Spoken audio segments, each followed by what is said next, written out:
नमस्कार। देखिए, इस समय हम जिस विषय पर बात करेंगे, वो विषय है आपका कि dissertation, thesis, PhD thesis, research paper, इसमें क्या-क्या कंटेंट्स होते हैं।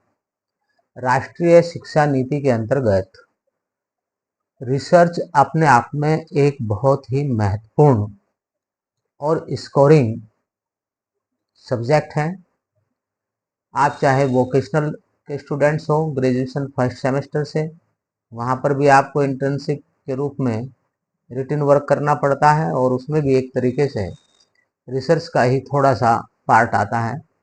समझ आपकी वहाँ से विकसित होनी शुरू हो जाती है और होनी चाहिए, राइट।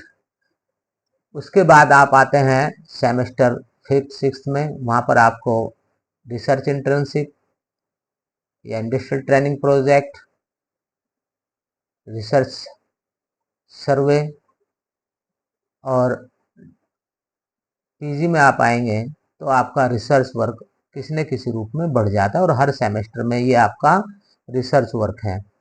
इसलिए अगर आपको बेहतर मार्क्स लाने हैं ग्रेजुएशन में राष्ट्रीय शिक्षा नीति के अंतर्गत और पोस्ट ग्रेजुएशन में, तो आपको रिसर्च के ऊपर तुरंत ध्यान देना होगा।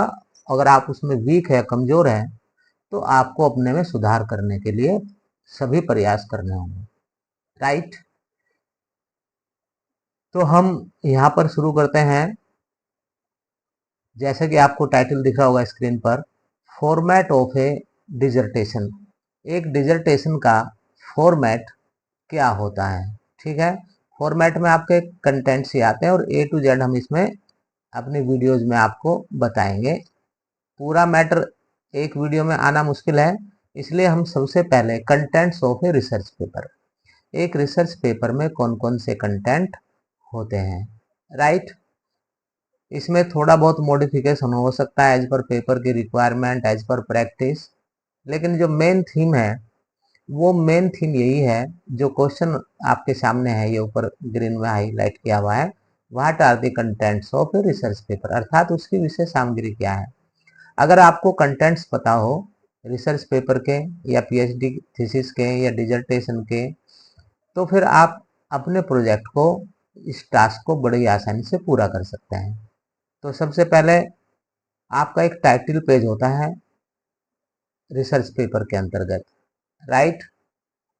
रिसर्च पेपर का जो पहला पेज होगा वो आपका टाइटल पेज होगा, और टाइटल पेज में आप क्या क्या लिखेंगे, उसमें सब हेडिंग्स के रूप में यहाँ पर दिया है।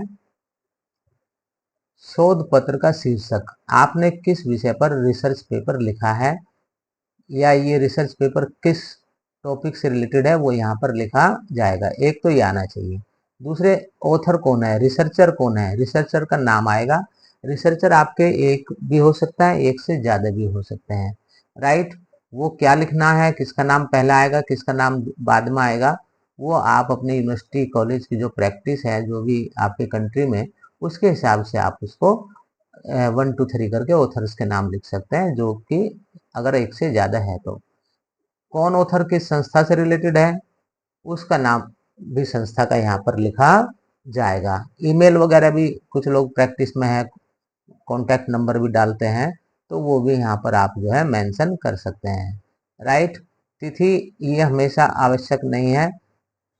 हमारे यहाँ डेट जो है रिसर्च पेपर के कवर पेज पर नहीं, वो जर्नल है, जर्नल में जो छपता है वहाँ पर आपकी डेट वगैरह मेंशन होती है। लेकिन हाँ, इतना है कि जिस डेट में आप भेज रहे हैं पब्लिशर को अपना रिसर्च पेपर पब्लिश होने के लिए, उस समय आप डेट डाल सकते हैं, लेकिन जब पेपर पब्लिश होगा हर उस पर अलग से डेट मेंशन होना आवश्यक नहीं है।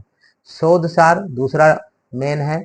अगला जो पेज होगा आपका, एक तरीके से आप वहाँ से भी शुरू कर सकते हैं, लेकिन आमतौर से नेक्स्ट पेज से ही शुरू होता है। एब्स्ट्रैक्ट आप लिखेंगे, ठीक है। एब्स्ट्रैक्ट को आप पहले पेज के साथ क्लब कर सकते हैं या अलग से भी, लेकिन जब जर्नल में छपेगा तो ये आपके पहला जो आपने लिखा है, पहला हेडिंग जो हमने बताया था आपको, ऑथर्स के नाम वगैरह टाइटल, वहीं पर ये आपका होगा, राइट। और इसमें एब्स्ट्रैक्ट में क्या क्या चीज़ें होनी चाहिए, ये लगभग बताया जाता है कि 150 250 शब्दों में होना चाहिए। लेकिन कुछ लोग ये 500 के करीब भी पहुंच जाते हैं, कोई दिक्कत नहीं है। लेकिन चीज अपने आप में जो हेडिंग्स यहाँ पर दिए गए हैं वो बहुत ही, जो आपकी रिसर्च है उनको बहुत ही सार रूप में आपको यहाँ पर लिखना होता है, इसलिए इसका नाम एब्स्ट्रैक्ट या शोध सार या मुखबंध कहा गया है। राइट। इसमें क्या क्या मेंशन करेंगे, थोड़ा सा इंट्रो देंगे, इंट्रो के बाद किस उद्देश्य से आपने किया, उस उद्देश्य की प्राप्ति के लिए आपने किस मेथोडोलॉजी को अपनाया, और आपके रिसर्च पेपर के मुख्य कंक्लूजन्स क्या क्या है। राइट। इसमें एक चीज और आप यहाँ पर जो है जोड़ सकते हैं या होना ही चाहिए, कीवर्ड्स। कीवर्ड्स भी आपके इसी के साथ लिखे जाते हैं हमारे यहाँ जो इंडियन प्रैक्टिस है उसमें। राइट। कीवर्ड्स में आप जो है लगभग 10 कीवर्ड्स आप इसमें यूज कर सकते हैं। राइट। अब आता है पेपर, उसके बाद एब्स्ट्रैक्ट के बाद मेन पार्ट आपका शुरू हो जाता है, इंट्रोडक्शन। इंट्रोडक्शन जो है आपकी वो डिवाइड होनी चाहिए किन किन सब हेडिंग्स में, जो यहाँ पर दिया गया है। हाइपोथेसिस पहला है आपका अध्ययन की पृष्ठभूमि, बैकग्राउंड, फिर समस्या प्रॉब्लम को आप आइडेंटिफाई करेंगे कि भाई क्यों आप करना चाहते हैं ये रिसर्च जो है ना, क्या समस्या है उसका पहचान करके, फिर समस्या को ध्यान में रखते हुए उसके ऑब्जेक्ट, अपने रिसर्च पेपर के ऑब्जेक्ट्स आप बताएंगे। इन्हें इन हेडिंग्स में आपको डालना ही है, इन हेडिंग में कैटेगराइज कम से कम करना है। उसके बाद ही है रिसर्च क्वेश्चन या हाइपोथेसिस, और करके आप जो है इसको, हाइपोथेसिस को इंग्लिश में मैं लिख देता हूँ थोड़ा सा, इसको कुछ स्टूडेंट शायद ना समझ रहे हो, हाइपोथेसिस परिकल्पना हम इसको बोलते हैं। राइट। ये हाइपोथेसिस अनुसंधान प्रश्न या परिकल्पना, हाइपोथेसिस को हिंदी में परिकल्पना। हम ये मान करके चलते हैं कि नल हाइपोथेसिस मान करके चलते हैं। जैसे मान लीजिए हम किसी चीज का इफेक्ट देखना चाहते हैं। राइट। मान लीजिए हम इफेक्ट देखना चाहते हैं कि मीट खाने का क्या प्रभाव हेल्थ पर पड़ता है। 6 महीने तक मान लीजिए हम 2 ग्रुप बना करके एक ही बैकग्राउंड में, एक ही एटमॉस्फेयर में लोगों को रखते हैं, एक लगभग सेम सिमिलर सैंपल हम 2 लेते हैं, और 6 महीने तक एक ग्रुप को हम मीट खिलाते हैं और एक को हम नहीं खिलाते। या कह लीजिए तो अब दोनों ग्रुप में 6 महीने के बाद क्या डिफरेंस आता है, वो डिफरेंट फैक्टर्स हो सकते हैं, हाइट, वेट और तमाम चीजें, थोड़ा मेडिकल लाइन का हो जाएगा ये, तो उनमें क्या चेंजेज आते हैं। राइट। एक को हम जो है बिल्कुल मीट खिला रहे हैं, एक को हम बिल्कुल नहीं खिला रहे हैं, तो उसका इफेक्ट क्या है, तो मान करके चलेंगे, यहाँ नल हाइपोथेसिस को मैं बता रहा था कि मीट खाने का कोई प्रभाव शरीर के ऊपर, विशेष शरीर के ऊपर नहीं पड़ता है। ठीक है, सिग्निफिकेंट इफेक्ट कोई नहीं पड़ता है। राइट। और उसके बाद है इम्पोर्टेंस, आप अपनी इम्पोर्टेंस बताएंगे किसकी, ये जो आप रिसर्च पेपर लगे, रिसर्च क्यों कर रहे हैं, किसी इम्पोर्टेंस होगा तभी तो करोगे, या माथा पच्ची करने के लिए थोड़ा कर रहे हो पहले, केवल दिमागी कसरत के लिए। सोसाइटी के लिए इसका यूज हो, पब्लिक के लिए इसका कोई फायदा हो, इससे कुछ लाभ हो, तो ही आप करेंगे, वो इम्पोर्टेंस आप यहाँ पर बताएंगे। उसके बाद आता है आपका लिटरेचर रिव्यू, ये वैसे आपका आएगा सेकंड मेन हेडिंग में, लिटरेचर रिव्यू।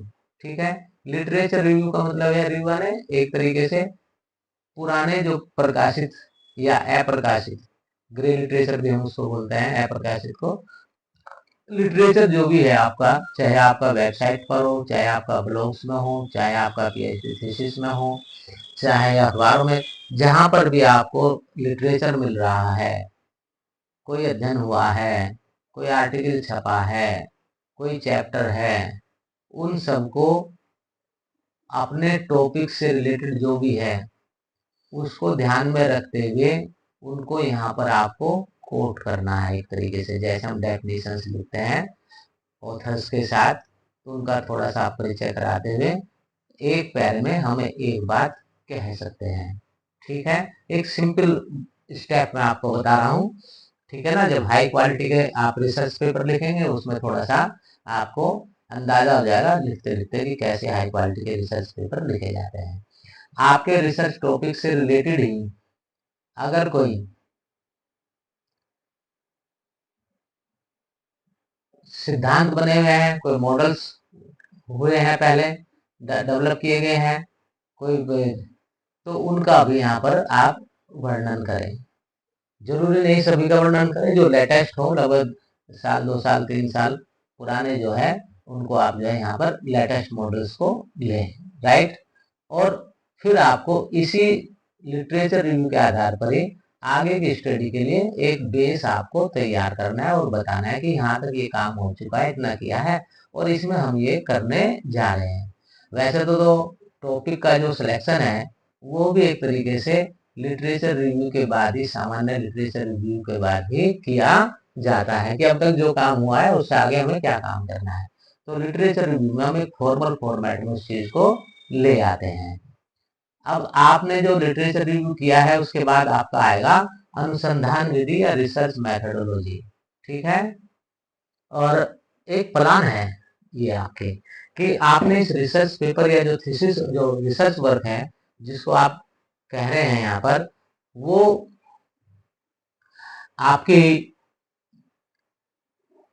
उसकी प्राप्ति के लिए आपने रिसर्च कैसे की है, ठीक है।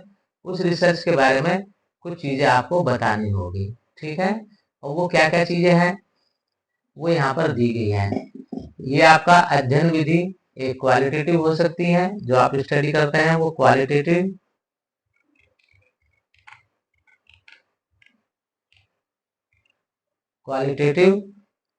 और क्वांटिटेटिव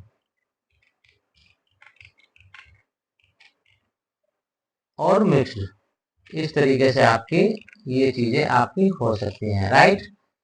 तो आपने क्वालिटेटिव मेथड यूज किया है या क्वांटिटेटिव मेथड यूज किया है वो आपको यहाँ पर बताना है, राइट।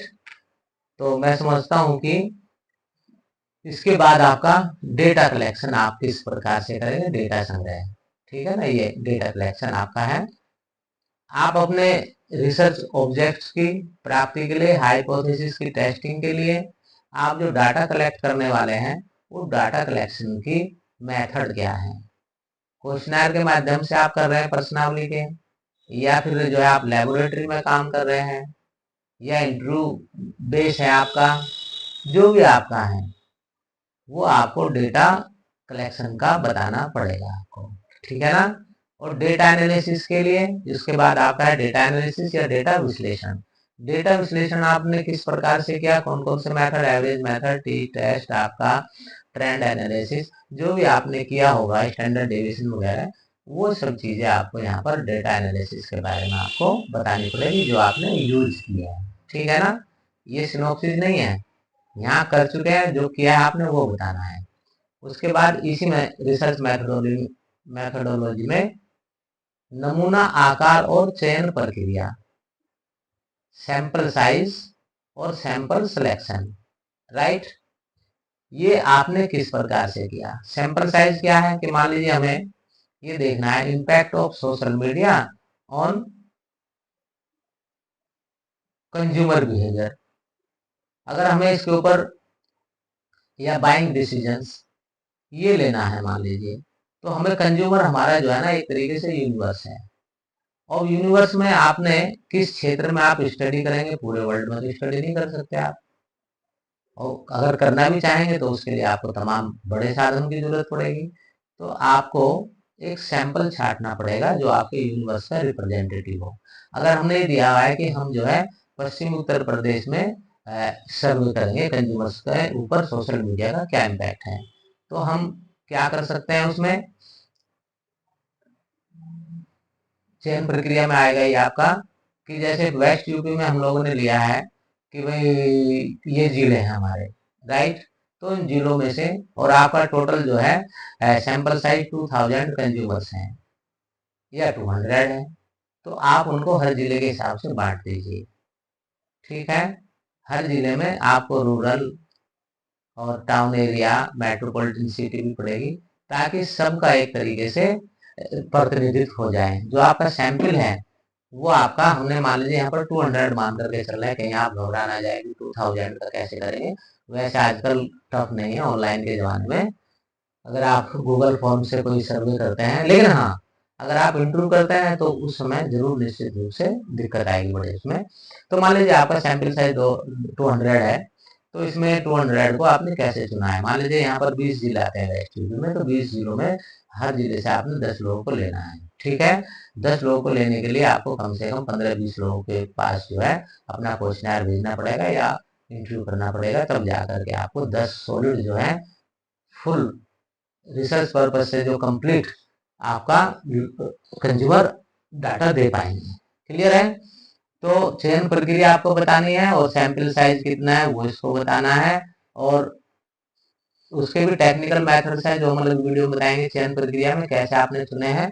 और उपकरण और संसाधन, उपकरण वगैरह जो टूल्स आपने यूज किए हैं, रिसोर्सेज यूज किए हैं, उनके बारे में आपको यहाँ पर बताना है डाटा कलेक्शन के लिए। राइट? जब डाटा कलेक्शन हो जाएगा तो हम लेंगे रिजल्ट, फिर रिजल्ट निकालेंगे हम। रिजल्ट के लिए आप जो है स्टेटिस्टिकल जो है जो भी टेक्निक्स हैं उनका यूज करेंगे डेटा एनालिसिस के लिए, और जो डेटा रिजल्ट्स हैं उनको आप एनालिसिस करेंगे कब? जब आपके वो आंकड़े आपके पास हो, उन्हें आप डायग्राम में है या जो है बार चार्ट है, ठीक है, डिफरेंट टाइप से उनका प्रेजेंटेशन आप करें, और फिर उसके आधार पर जो है उनके बारे में जो भी रिजल्ट आपको लगते हो वो बताएं, और लास्ट में मुख्य कंक्लूजन, ठीक है ना, जो मेन फाइंडिंग्स है वो आप थोड़ा सा बताने का प्रयास करें। उसके बाद करेंगे आप डिस्कशन। डिस्कशन, चर्चा जिसको हम कहते हैं, जो रिजल्ट आपको मिले हैं उन रिजल्ट्स की, उन कंक्लूजन्स की आप व्याख्या करेंगे, और व्याख्या करने के बाद जो पहले सिद्धांत थ्योरी डेवलप की गई है या मॉडल्स डेवलप किए गए हैं उनके साथ कंपैरिजन करेंगे। क्या आपके रिजल्ट उनसे मेल खाते हैं, मैच करते हैं? अगर मैच करते हैं तो कोई दिक्कत नहीं, अगर मैच नहीं करते हैं तो उसके कारण क्या हो सकते हैं? जरूरी नहीं कि आपकी रिसर्च, आप कंज्यूमर बिहेवियर के ऊपर आप रिसर्च कर रहे हैं, तो आज से 20 साल पहले या 30 साल पहले व्यक्ति जैसे सोचता था आज का व्यक्ति उस तरीके से नहीं सोचता है, उसका बाइंग बिहेवियर भी चेंज है, तमाम चीजें उसकी चेंज है। राइट? सोसाइटी में भी तमाम चीजें चेंज है। तो एक तरीके से आपको घबराने की जरूरत नहीं है कि भाई पुराने जो मॉडल्स हैं, थ्योरीज है, उससे बिल्कुल अलग है, ये चेंज होती रहती हैं। ठीक है? और अध्ययन की सीमाएं भी आप यहाँ पर हल्का सा बता सकते हैं। क्लियर है? उसके बाद आता है कंक्लूजन। अब कंक्लूजन ये है कि जो आपने टोटल काम किया है ऊपर का, और वहां पर जो आपको पॉइंट्स छांट लीजिए, जो रिजल्ट्स हैं उनकी जो है मुख्य निष्कर्ष आपको बताने हैं, मेन पॉइंट्स। जैसे कि मान लीजिए हम कंज्यूमर बिहेवियर कर रहे थे, तो पहले अगर आपको कोई कपड़ा खरीदना है तो हम क्या पूछते थे? या तो दुकानदार की सलाह लेते थे मेन, या फिर जो है घर परिवार में पूछते थे। ठीक है, जो भी हमारा चिर परिचित था। अब क्या करते हैं? अब क्या है कि ये कंसल्टेशन का जो है प्रोडक्ट खरीदने से पहले का ये काफी चेंज हो चुका है। आप वो internet, mobile, online, e commerce, इन सब चीजों को पर जो है वो चीजों को देखता है, वहीं पर कंपैरिजन करता है। ठीक है? तो इस तरीके से मेन जो फाइंडिंग्स है एक तरीके से वो आपको यहाँ पर बतानी है, और सिफारिशें भविष्य के लिए शोध निर्देश, इसमें कोई ज्यादा बढ़ा देना के लिए नहीं, क्योंकि इसमें एक अलग से हम चैप्टर दे रहे हैं। अगर आप यहाँ देंगे तो डिटेल में, तो फिर यहाँ आपको देने की आवश्यकता नहीं है। कंक्लूजन में केवल कंक्लूजन ही दीजिए। ये हेडिंग्स में इसलिए आप लोगों को ज्यादा करके बता रहा हूँ, ताकि अगर एक ही चैप्टर में मान लीजिए कुछ लोग पांच पांच चैप्टर में या 5 मेन हेडिंग्स में चीजों को निपटा देते हैं, पूरा कर देते हैं, लेकिन जब आप स्टार्ट करते हैं तो आपको स्टेप बाय स्टेप चीजों को चलना होगा, ताकि हर हेडिंग के लिए आपको क्लियर पता हो, और उसमें आप कुछ ना कुछ पॉजिटिव चीजें as per rules regulation, as per practice लिख सकें। इसलिए मैं हेडिंग्स को ज्यादा छोटे हिस्सों में बांटा है। तो रिकमेंडेशंस हैं, रिकमेंडेशंस हमने आप लोगों को, रिकमेंडेशंस में आपको क्या करना है कि जो फ्यूचर में रिसर्च होगी, राइट, फ्यूचर में जो रिसर्च होगी उस रिसर्च में किन किन चीजों का ध्यान रखना चाहिए जो आपको महसूस हुआ कि हमने इन चीजों को ध्यान में नहीं रखा है। ठीक है, क्लियर? तो वो चीजें आपको यहाँ पर बतानी है। जैसे क्वेश्चनर है, आपने क्वेश्चनर बेस किया है तो आप रिकमेंड कर सकते हैं कि भाई मिक्स्ड फॉर्मेट में होना चाहिए, इंटरव्यू हो, क्योंकि जो क्वेश्चनर फिल कर रहा है, अगर आपने ऑनलाइन भरा है, पता नहीं कोई भर रहा है या बच्चे से कह दिया बेटा तुम भर दो, बेटी तुम भर दो, राइट? या पता चला एक ही व्यक्ति ने कई सारे फार्म भर दिए, तो मान लीजिए एक व्यक्ति ने 10 व्यक्तियों का की तरफ से क्वेश्चनर भर दिया, दिमाग उसी का चल रहा है, तो 10 लोगों की ओपिनियन नहीं आए। तो इसमें जो है मिक्स्ड फॉर्मेट को आपको लेने के लिए आप रिकमेंड कर सकते हैं, ताकि आपका डाटा और ज्यादा सही तरीके से कलेक्ट हो, शुद्ध हो और वो सही रिजल्ट दे सके। क्लियर है? अब इसमें एक लिमिटेशंस का और आपका चैप्टर है या हेडिंग है, रिसर्च पेपर के हिसाब से तो चैप्टर नहीं है वो, मैं ये पार्ट्स है, एक तरीके से कंटेंट्स है उसके। तो लिमिटेशन जो है इससे पहले आ सकता है, ठीक है ना, सिफारिशों से पहले लिमिटेशंस को, और कुछ लोग यहीं पर जो है लिमिटेशंस को यहीं पर जोड़ देते हैं। ठीक है, मैं फिर भी इससे पहले लिख देता हूं उसको, लिमिटेशंस को। अब लिमिटेशंस है क्या चीज? लिमिटेशंस जो है इसमें आपको बताना क्या है? लिमिटेशंस में आपको ये बताना है कि जो आपने रिसर्च की है, ठीक है, उसमें समय का अभाव हो सकता है, या जितना समय आपको चाहिए उतना समय आपको नहीं मिला, राइट? दूसरा यह है कि आपके पास संसाधनों की कमी रही हो सकती है। क्लियर? उसके अलावा आपका जो क्वेश्चनर है वो क्वेश्चनर हो सकता है कि उसमें कुछ कमी नजर आई हो बाद में, हो सकता है आपका सैंपल साइज, ये कुछ चीजें मैंने आपको बताई। कई सारे एरिया है, इस पर भी हम एक वीडियो अलग से आपको मिलेगी बारीकी से सीखने के लिए। तो लिमिटेशंस, जो जैसा आप चाहते थे आप ऐसा नहीं कर पाए, तो उन कारणों को आपको लिमिटेशंस के अंतर्गत बताना है। और उसके बाद जो है आपकी recommendation for the future research के लिए आप क्या एडवाइस करेंगे वो आपको यहाँ पर बतानी है। वो हम लोगों ने ये कुछ पॉइंट्स में यहाँ पर लिख भी दी है। इसके बाद आता है आपका रेफरेंस सेक्शन।